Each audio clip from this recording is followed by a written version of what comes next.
production mondiale, c'est plus 6% l'an. Vous avez par exemple la Côte d'Ivoire qui est partie de zéro et qui est arrivée à 700 000 tonnes. Vous voyez ? Donc le Vietnam, on en parlera, a augmenté sa production et même est allé au Cambodge faire de grandes plantations. Donc tout ceci mis ensemble, tout d'un coup, les acheteurs finaux ont dit pourquoi payer 5 $, et ils se sont mis tout d'un coup à payer de moins en moins jusqu'à baisser à 3,5 $. Quelle a été la conséquence? C'est que les gens qui avaient acheté à 1900, ces prix-là à peu près, et qui ont commencé à exporter, l'acheteur s'est dérobé. L'acheteur essentiellement, c'était le Vietnam. Quand les marchandises sont arrivées là-bas, les gens ont dit à ce prix-là, on a un problème. Les banques ont dit à ce prix-là, vous perdez de l'argent, puisque c'était déjà passé de 5 à 4,5, 4, etc. Et donc les Vietnamiens ont dit, ben non, on ne prend pas. On a payé 10% d'avance, gardez vos 10%, mais nous, on ne prend pas. Donc ça veut dire que vous avez des quantités qui sont allées sur la mer, qui sont arrivées là-bas, et les vendeurs donc de l'origine, Côte d'Ivoire, Bénin, etc., ont dû se précipiter au Vietnam, réceptionner les marchandises, les mettre dans des entrepôts, et puis espérer les vendre petit à petit. Donc ça a entraîné automatiquement une chute du prix qui est descendue jusqu'à 450 à peu près. Donc ce qui veut dire qu'on avait crevé le plancher fixé par l'État très généreusement à 650, et les gens, ils ont vendu. En Côte d'Ivoire, il y a des quantités très importantes, 50 000 tonnes, 60 000 tonnes qui sont restées sans acheteurs. L'État a dû intervenir pour les racheter, les stocker, etc.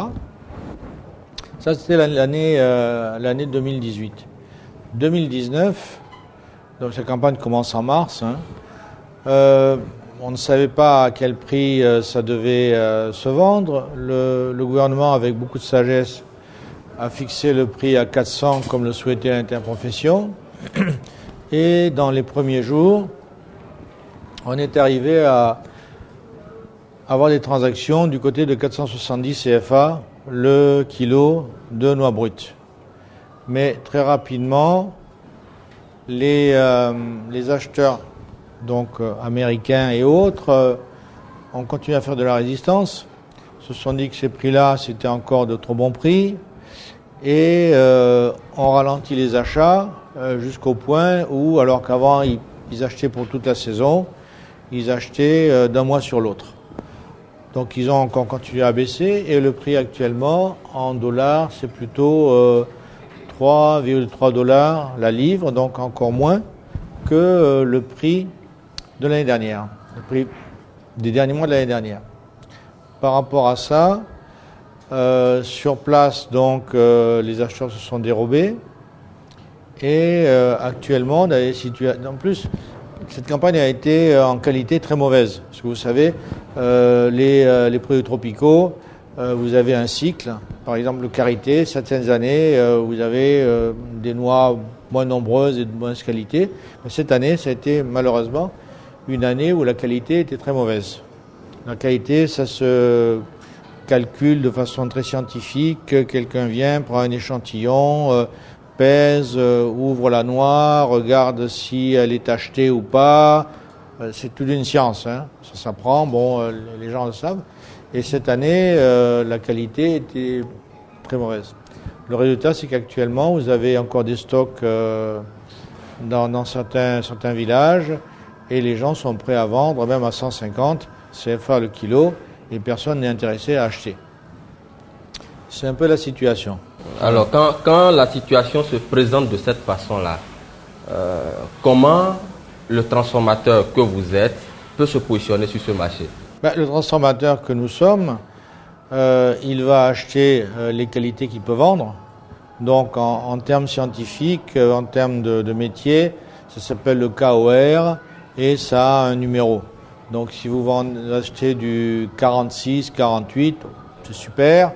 Si vous voyez du 40, 39, 38, vous ne touchez pas. parce que c'est pas transformable et c'est pas vendable. Donc nous avons acheté comme nous avons pu des quantités acceptables et effectivement on aurait pu acheter davantage mais on n'est pas arrivé à trouver les bonnes qualités et donc nous avons acheté quelque chose comme 8000 tonnes alors qu'on aurait pu avoir un objectif de par exemple 12 000 tonnes puisque notre unité, bon je ne l'ai pas encore parlé mais elle est montée en phase. La première année, en 2016, on pouvait transformer 6 000 tonnes. On a rajouté une ligne et maintenant on peut transformer 12 000 tonnes. Mais malheureusement, compte tenu de la mauvaise qualité, on ne pourra pas le faire et on ne pourra transformer seulement 9 000 tonnes au maximum. Est-ce que vous avez parlé tout à l'heure des Vietnamiens, des Pakistanais, en tout cas des acheteurs étrangers qui se précipitent dans la filière. Est-ce que cela, par rapport à la situation actuelle de l'ANACAD, est-ce que cela a un impact sur la quantité que vous, en tant qu'investisseurs locaux, vous pouvez avoir sur le marché? Bon, c'est une très bonne question. Peut-être on aurait pu commencer par regarder le marché mondial en général, à quoi il ressemble. Hein. Bon, on va le faire. En fait, vous avez une situation, bien sûr, des pays comme le Brésil, ont une longue tradition, puisque en fait ça vient du Brésil, l'anacarde. Mais bon, des quantités ne sont pas très très importantes, ils ont leur propre marché, etc. Donc ils ne sont pas dans le jeu. Ceux qui sont dans le jeu, ce sont essentiellement les Indiens et les Vietnamiens. Alors, les Indiens produisent eux-mêmes sur place à peu près 700 000 tonnes, mais ils transforment 1 500 000 tonnes.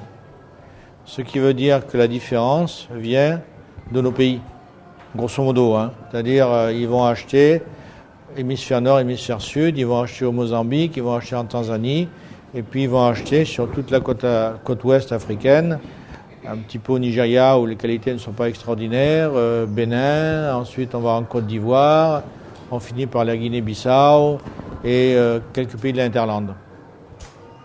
Donc, mais eux, grosso modo, ils ont un énorme marché intérieur, c'est 1,4 milliard de personnes qui utilisent la noix de cajou traditionnellement pour faire des sauces, pour faire des gâteaux, des biscuits, etc.